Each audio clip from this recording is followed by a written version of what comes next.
चलो आज खाना खाने के लिए हम होटल में जाते हैं। चलो। 1 मिनट रुको, मैं आती हूँ। पानी पीने गई होगी मम्मी शायद। हाँ। चलो। अरे मम्मी ये क्या लाई साथ में? नाश्ता, रास्ते में भूख लगे तो खाने के लिए। सब क्या देखना पड़ रहा है। चलो चलो पापा, मैं जाता हूँ, ठीक है? अरे बेटा किधर? अरे पेट्रोल भरवाने जा रहा हूँ मैं। तो सूटकेस लेके? हाँ, क्योंकि हो सकता है आने में 2-3 दिन लग जाए, इसीलिए तैयारी करनी पड़ती है। चलो।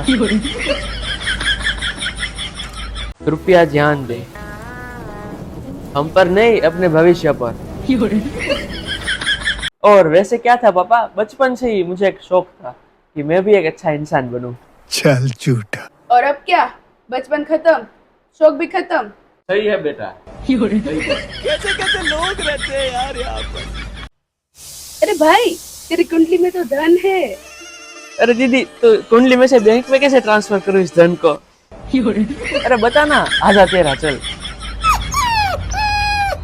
अरे दीदी, आज मन कर रहा था कि एक गहरी बात लिख दूं, अच्छा, फिर सोचा कि कोई डूब गया तो लेने के देने पड़ जाएगा ना, फिर कैंसिल कर दिया।